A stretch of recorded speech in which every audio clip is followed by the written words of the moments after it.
Hello and welcome to podcast number 8. On this episode, we're going to be talking about the surrounding waters of Sanibel Captiva. We did touch on it a little bit last week. Yes, we talked about Black Skimmer Island, and then we also talked about, what else? Picnic Island. Yeah, that was 2 weeks ago. 2 weeks ago. But yeah, we thought we'd talk about other places that you could go to that you couldn't go to by car. So there's lots of other places by boat that you can go to that you can get to by car. Maybe easier to get to by boat, like Boca Grande would be one. Pine Island. Pine Island's another.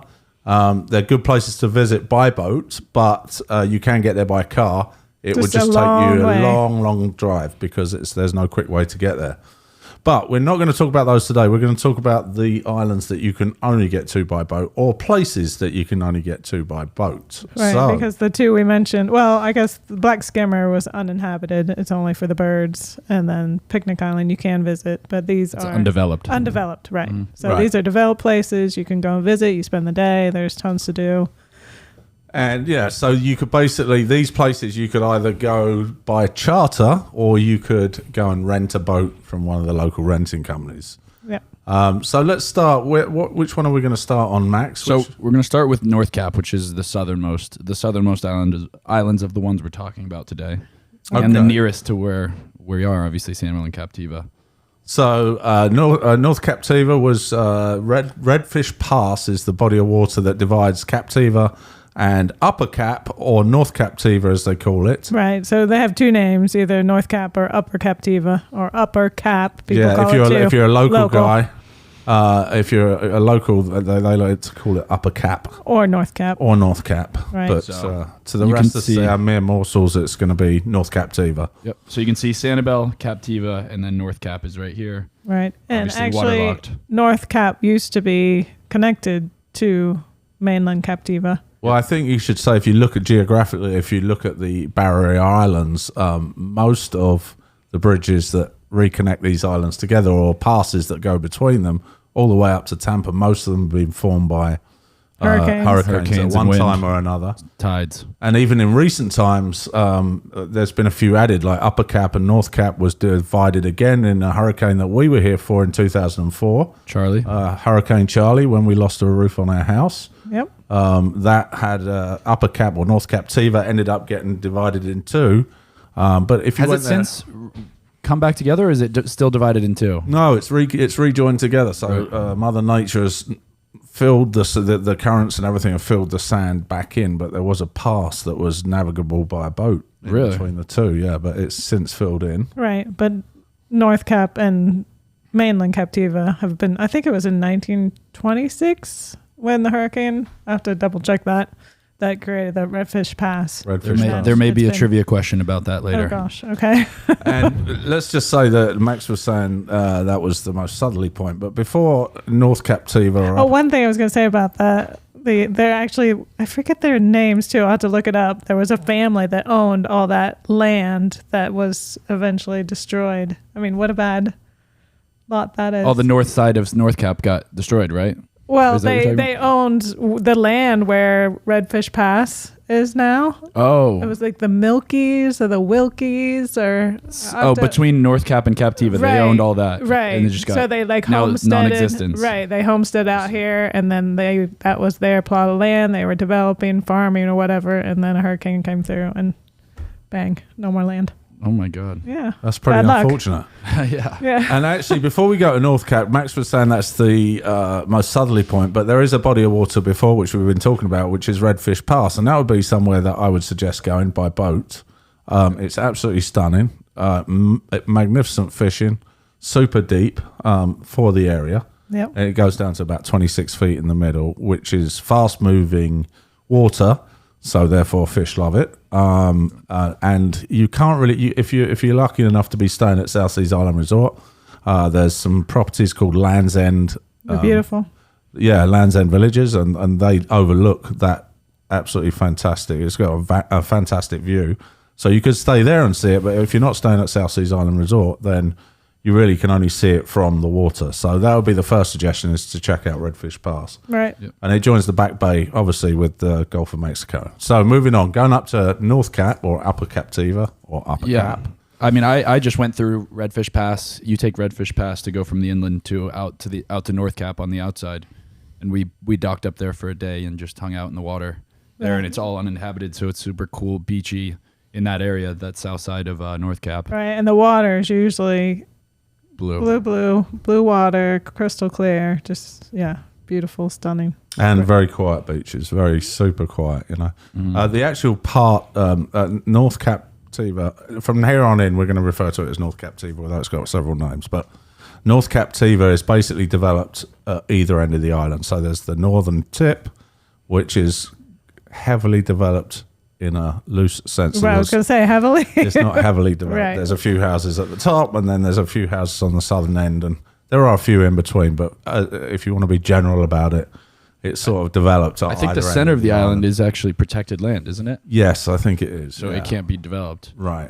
So, so if you go into that middle part, if you want to pull up on a boat on a good day without any crashing waves, you're going to have the beach pretty much to yourself. And Max was there last week, as he said, with his friends on Memorial Weekend, hanging out.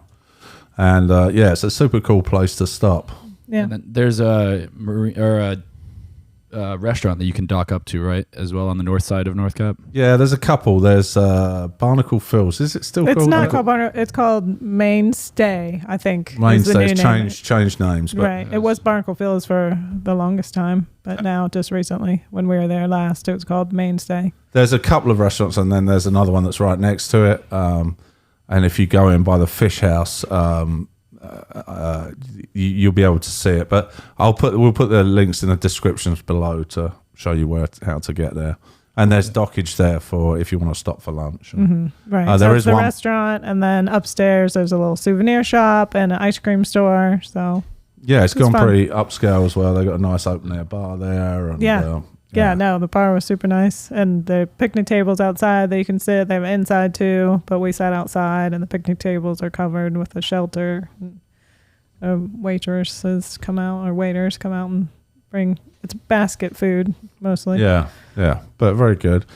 It's super cool in that there's no cars on the island, right? Or no one travels by car, if there is. I think there's a fire truck. F1 fire truck. It's like an F-150. Yeah, Ford truck, and there's a couple of service vehicles, and an airstrip, right? Well, I was going to come on to that. Okay. I was going to say, if you didn't want to get there by boat, you can actually join the Upper Cap or North Captiva. It's actually a private flying club, so it's not open to the public, but there is an airstrip, and I think it's particularly challenging if you've got your flying chops and you look at it on a map. You'll understand why. It basically, you approach from the back bay on the bay side, and then you come into land. It's quite a tight landing, smaller planes only. It's just grass, or is it? Yeah, it's just grass, and then you've got one direction, obviously, so you're hoping it's either an onshore or an offshore breeze, and then the bailout is to gun it straight back out over the Gulf. So it is a tricky. It's not for the faint of heart, but I think there's definitely a cool airstrip there. Yeah. And there is no cars, so everyone's on golf carts, is what I was getting at. So you get around in golf carts. Yeah. So there are rental properties up there that we'll link in the description below, where you can find rental homes. Yeah, and if you, they used to be that they were all really old rustic type homes, but that's not so true anymore. We did a little wedding out there about a year ago, and they've got some homes out there. I think Max was with me on that one. And they got some homes out there that are super modern and just like really nice. And, you're never going to see super, super big houses there, but just because the cost of moving materials to the island and everything. Yeah, but it's a great island, definitely worth checking out. I think it's just, the population is definitely, or the amount of homes has exponentially grown since we've been here. It's to be pretty So desolate. here's a picture of the north side of the island, so you can see the airstrip going straight across the island. It literally starts on one end and ends on the other. Wow. You can't mess that up. No. And then this bay is where the restaurants are, the Mainstay and Barnacle's Bar, and then over the waterfront is another one over here. And then there is one just to the left of the screen there, but it's actually not open to the public. It's a sailing club. And if you look on that point there, there was actually a famous photo shoot done with Sports Illustrated models. Go down, Max. Oh, up, sorry. On the very point, there's a fish house. No, Right head south. Just where you turn in to go into the restaurants. In the Right. cove. There's a fish house right in that corner. And that was in a famous Sports I don't Illustrated. know if famous is the word for it. No, Big deal. Local famous, Right, maybe. local famous, right. It's That's a fish. Sports It's a really Illustrated cool come. fish house an old fish house, and it's been used for model shoots and things like that. So True. It is a cool visit at that fish house. okay, so and we were Max was there last week. We were there probably 3 weeks ago, maybe a bit more. Maybe a bit weeks more. ago. And there was a dolphin playing right in that cove there. Oh, we it actually was amazing. Amazing. We'll see if we can find some. find that video because we should put it. It literally is one of the few times, well, the only time we've ever had a dolphin come right up to the boat. Literally right up to the boat. Yeah. Just playing. Yeah, just had its head out of the water looking at us. Yeah, and then he'd go and come back, or she, I'm not sure, but go and come back, and just we probably sat there for 20 minutes. Yeah. And he was just And lots of swimming around. osprey and and slapping us. Remember, he'd slap his turn tail. around and No slap his way. tail. Yeah, it was fun. That is Sprayed us awesome. with water. Yeah, it was fun. Yeah, and then so leaving there, all these next islands are relatively close together, so you could actually do them in a day if you wanted to. But moving on from North Cap, Next one we have is Chao Costa, and this is probably the biggest of the islands we'll talk about, but the least inhabited. I think it is completely uninhabited. Correct? Chao Costa.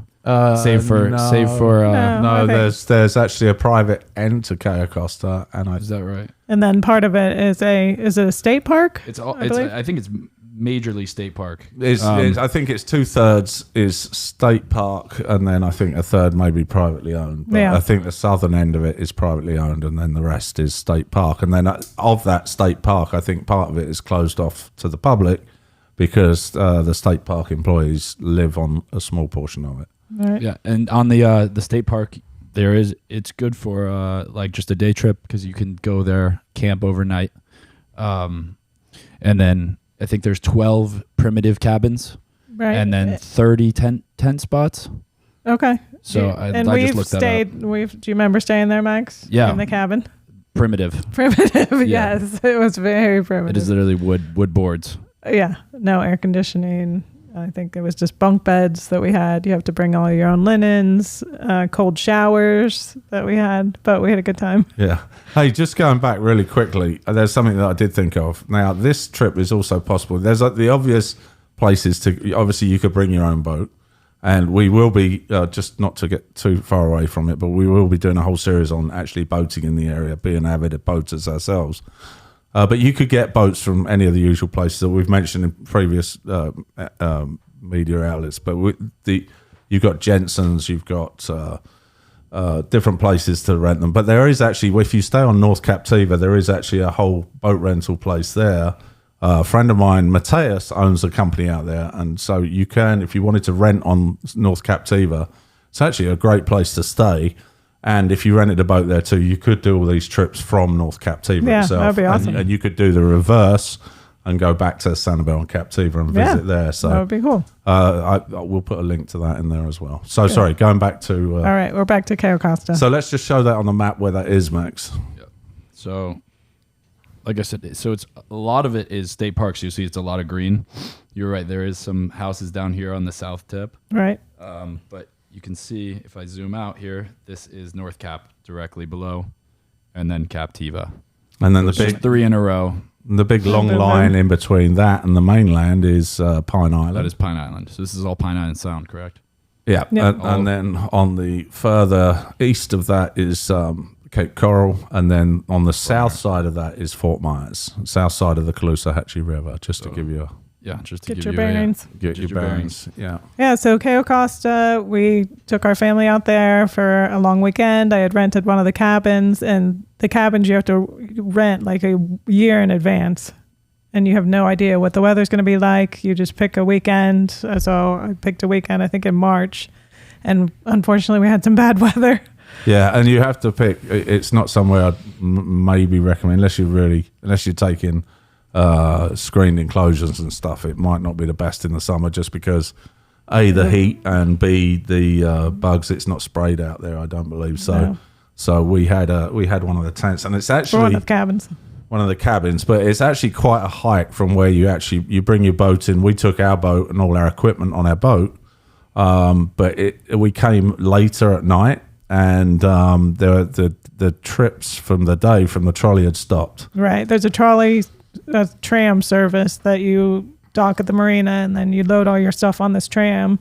I think it's about a mile road that you go down to get to the opposite side of the which is not a big deal, but if you imagine you're bringing all the food, every bit of equipment that you need for 3 days of camping, it's a ton of gear and it's a ton of weight. So when we did it, we couldn't get everything in. I mean, you just couldn't physically carry. So now you're talking about walking 1 mile there, 2 miles back, 3 miles, So with 3 young kids too. The kids were young. So how do we get our stuff all down there? So just the moral of the story is don't overpack, A, and B, make sure that you schedule it with the tram tour and what times they're going. Because we were there about a month ago and we sat there waiting for the tram. It said 3 o'clock, and then the guy was sitting on the balcony, and we were like, it's 10 after 3. Is the tram going? He said, no, we're done for the day. So you got to make sure that you know the tram times. Right.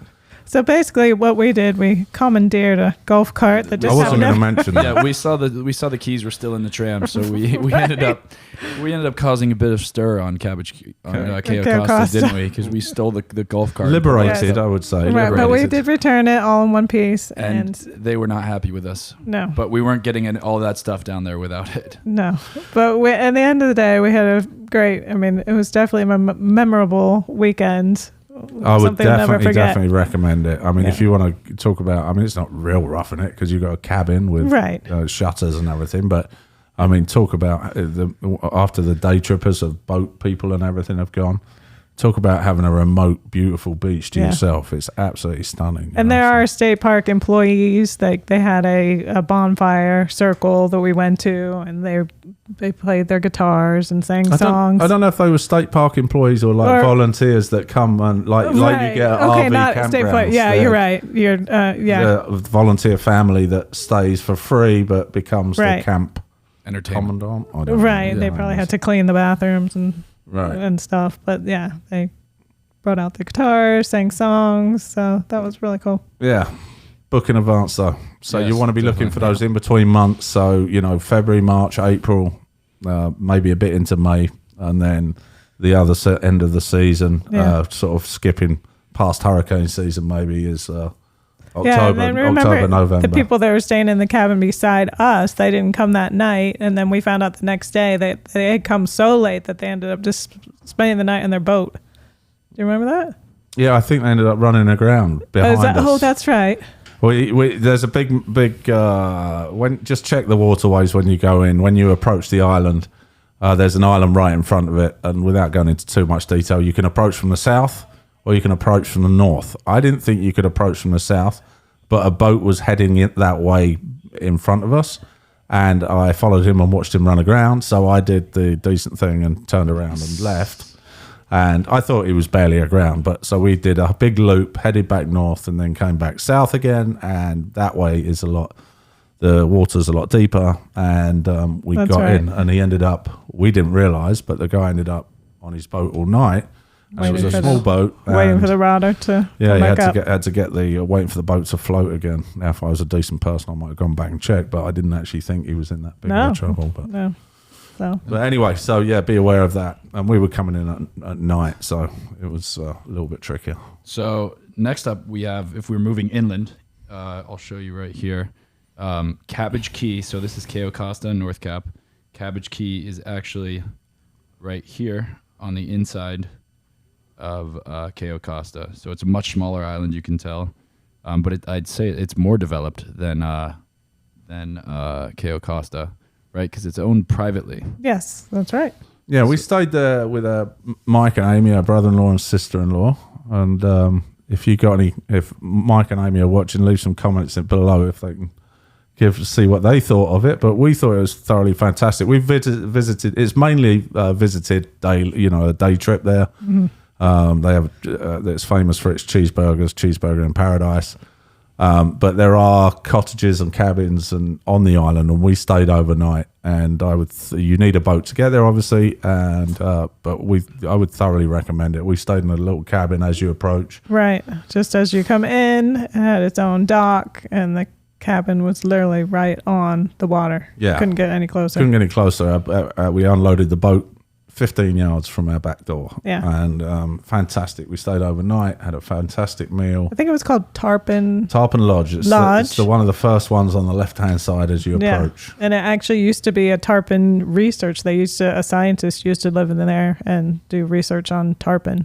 Yeah, I mean, they're old sort of wooden cabins, very basic, but they've fixed them up. Yeah. No, they're so cute. Yeah. There's one restaurant on the island, I believe. The Cabbage Key Restaurant, and Inn. It's actually pretty special because I'll show a picture right here. They actually let you sign dollar bills and hang them on the walls. Yeah, it's kind of funny. They have all the white stuff have T-shirts, and it has the top 10 questions or 20 questions. Or top 10 answers. Top 10 answers, and I think one of them is approximately 70,000 a year. Which means how much money they raise the money for charity, and basically it gets taken down. Yeah, they take it down. I don't know if it's every year, but when it gets too much, they take it down and then they donate it. Right. So I'll have the answer for that later. Oh gosh. Yeah. Okay. And they basically have a list. The T-shirt's quite kind of comical. So think about what you ask them, because they get asked the same 10 questions every single time. Yeah. Do you live on the island? Do you come daily? Where do you live? How long you been here? So they've got this whole patter down. It's done in a humorous way, though. Yeah. But Cabbage Key is such an interesting history too. It's been owned by, I think, three families. I think it used to be called Palmetto Key. Did you know that? Mm-hmm. And why is it called Cabbage Key now, do you think? Because of the cabbage palms. Yeah, that's right. Yeah. And it used to be a nudist colony, didn't it? I'm making this up. I don't think it was something like that. There was an I don't know. There was an artist there that used to like doing nudes. So the first owner was the Reinhardt family in the 1930s. Yes, and she was a mystery writer. Her name was Mary Reinhardt. Mary Roberts Reinhardt, and she was a mystery writer, kind of like the American Agatha Christie. And she's kind of known for, in the mystery where they say the butler did it. Mm-hmm. She's known for coining that phrase, apparently. Really? Wow. Yeah. So before that, the only people that lived there were Calusas before it was split off from all the other barrier islands. Yeah. But that was thousands of years ago, I guess. So then the Reinhardts owned it until 1944, and then a family purchased it in 1944, the Stoltz family, and they had it until 1976, and it was an artist compound, I guess, or he would have people come out and teach art lessons and stuff. But if you look up some of his, that's why you said the nudist thing. If you look up some of his art, there's lots of nude. Yeah, there must be some more stories to the right, what they were period. doing. I don't know what they were doing really, but yeah, let's say it was art. Right. So yeah, it was the Stoltz era, and then the Turner Beck era was 1969 to 1976. And then the Wells era, which is now. They bought it in 1976. Yeah, so Robert and Phyllis Wells, 1976, purchased it, and they still own it to this day.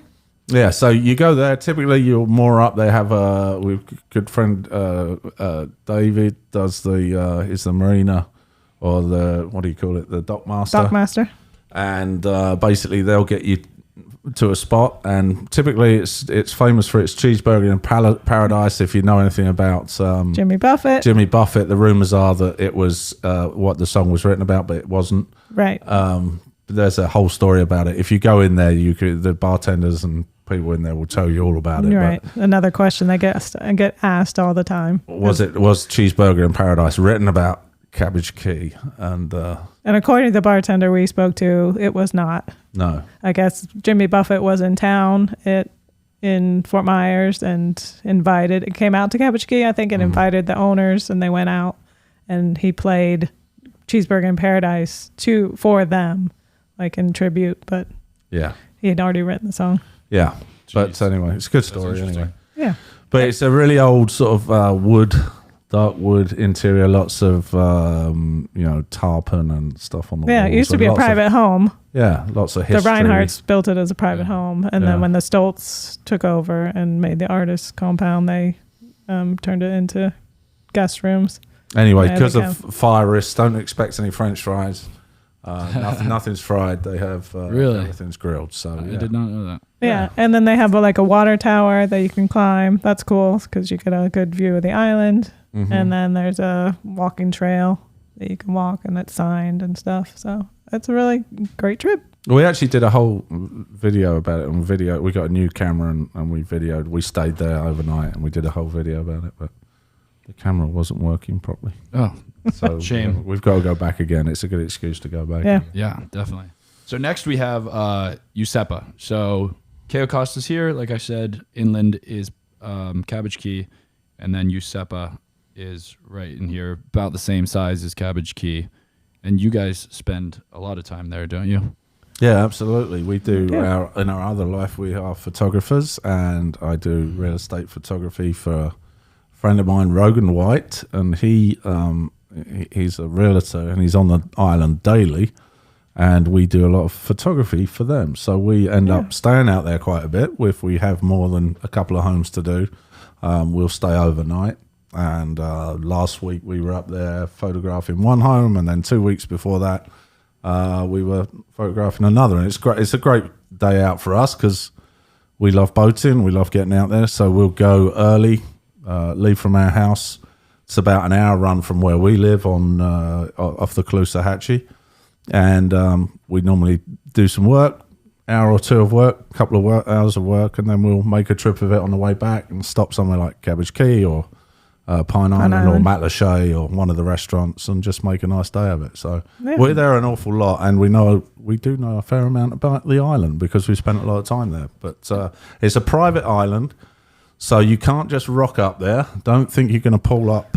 If you do approach, you have to go on VHF channel 14. And hail the dockmaster. Hail the dockmaster and let them know your intentions. But really, unless you're invited by a guest, it is a private island. You'll have to go through one of the tour companies, which would be, I think, Captiva Cruises operates one. Right.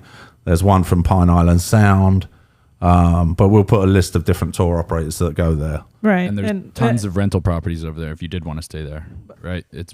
If you know an owner or you. There's still restrictions. You still can't just go there and rent, but you can visit. And it's I will say it's a restricted visit. Like if you go over for a lunch trip or something, you can walk part of the island, but certainly not all of it. But it's definitely worth the trip, the lunch trip. They take you over there. I think they give you a little narration as you go over, and then they feed you lunch. And like you said, you probably have an hour, I guess. There's a little museum, and it's just beautiful. Yeah, it's a croquet lawn.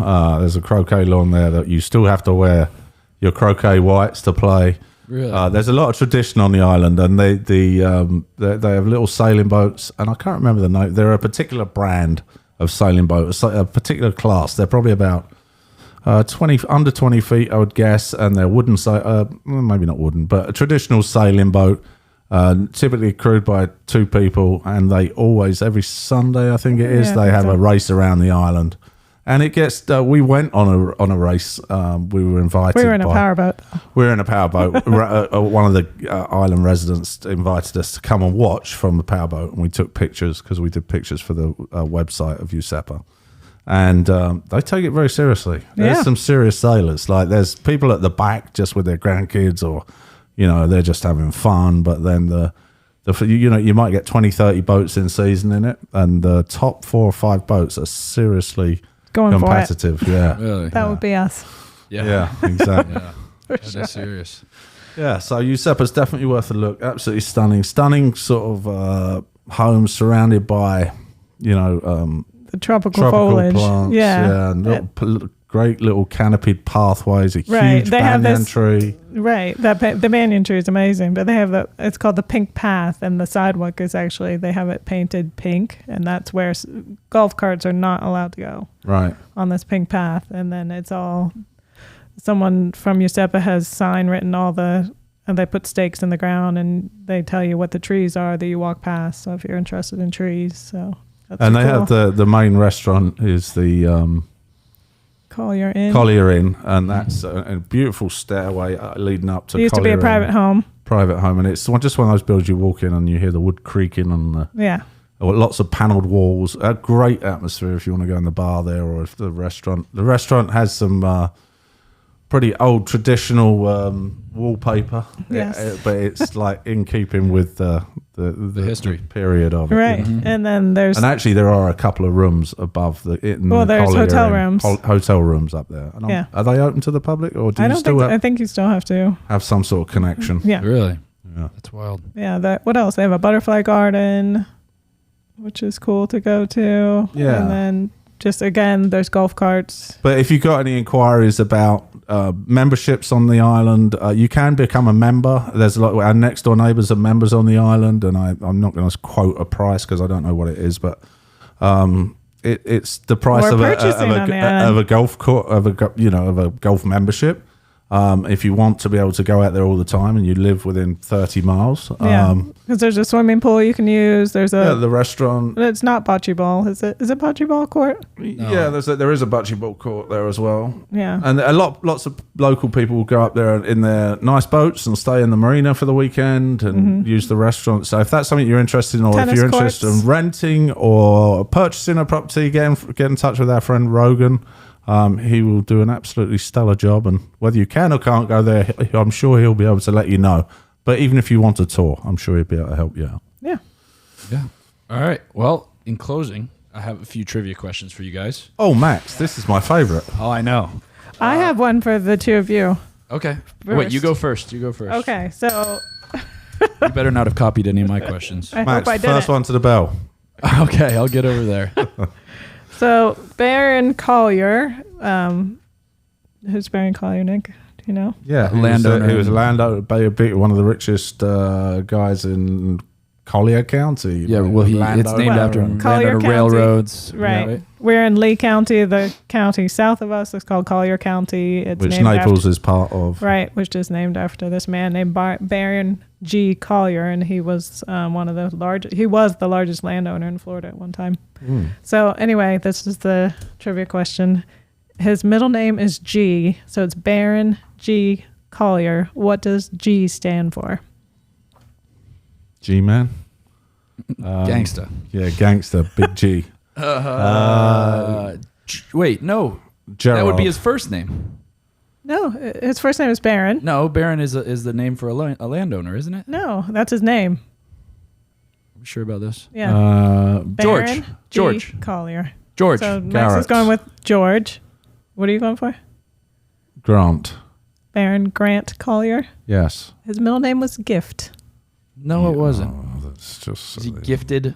Yeah, obviously he was very gifted. Baron Gift. I mean, he probably was just given that name just for this trivial pursuit.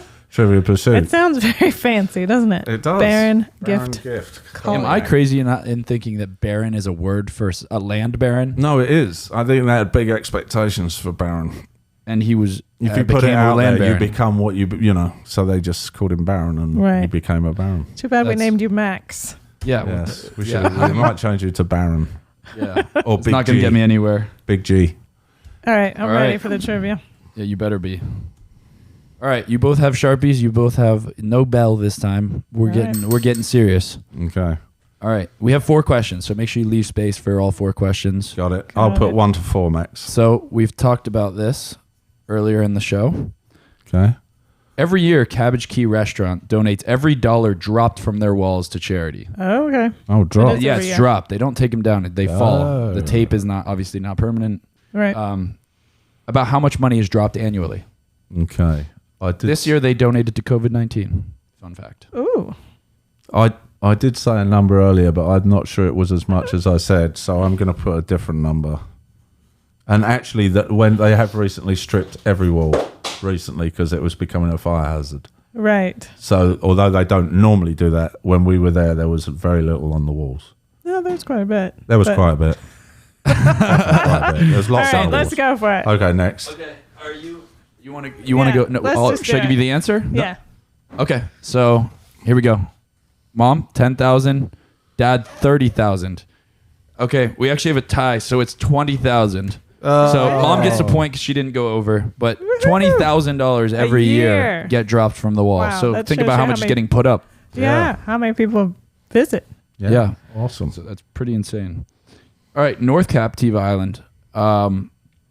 There's a lot of vacation homes, but there are a few people that stay there year round. How many people stay year round on North Captiva Island? Ooh. I'm going to say... Full-time residents. I think I know this. Every time you say that, it seems like you may not. And what, are you trying to math? So, yeah. Math. He's trying math. Okay. I've got some extra knowledge in here as well. All right, how many? What do you say, Dad? 156 houses with 280 people. I put 400. You are both way wrong. There is only 50 full-time residents. 50? According to northcaptiva.com. Okay. There is only 50 full-time residents year-round. So I guess Dad won. Yeah, Dad wins 1-1, Yeah, I don't tied. very often We have 2 more questions. Very often get We mentioned this earlier as well. In what year was Redfish Pass created? Ooh. Splitting Captiva and North Captiva. Okay, what did you say earlier, Laurie? I don't know if I was right, though. I was kind of guessing. So. Of course you were. She'll be exactly right. But I'm going to If change. she says what she said, she's not right. Okay. That's what I thought. So I'm going to... Oh, the Mickles. I think that's who owned that land. Did I say that? Really? I Nobody think that cares. just came Nobody to me. cares. They just want to know how much. The poor Mickle family. Their whole land is Gone. gone. Yeah. They're not barons, are they? They were not barons. No, So we've got a The tie Sweat 1-1 Thunder right now. All right, go. Dad, to Okay. you. What'd you put, Nick? 1933. 1933. Mom? 1920. 1921. You are correct. That is What? exactly the year. Oh, You very called it. surprising. Okay. Up Very 2-1. surprising. Mom takes the lead. This one, I don't know So if you... hold on, let me just say, before we started the podcast, we're all waiting to get going. We're trying to adjust cameras and everything. And Laurie's reading on Everything. her phone and writing lists and lists. Look, let me I think this is the... what is this? Sorry. Let me see. Oh, look. A whole laundry list of things. Is that number on there, Laurie? Oh, it's not. Is this... yes. So this is episode 8. I think this is 8 straight episodes Mom has been accused of cheating. Yeah. And And you stand by that? times I And you won. stand by 8 that? correct accusations. All right, last Okay, one. last Let's go. question. So Captiva and North Cap are separated by Redfish Pass. What pass separates North Cap and Chao Costa? Ooh. This one I did not know. I know it. I know you do, Dad. So, Chao Costa and... North Cap. I know it. I just can't. Can you give us a hint? Can we phone a Yeah, friend? look on the back of your card. It'll be there. What letter does it start with? I can't tell you that. Why? It would be too No, obvious. I can't think of it. It's... Chao Costa is split from the Captivas by what pass? It's I don't definitely know. You not. got 10 seconds. Yeah. Yeah. Is Well, it? okay, to give us the letter. No. Is it? I swear. I know it. 100%. Pine know it. Island Pass. No. It's... All right, well, it's, neither is of you it got it right.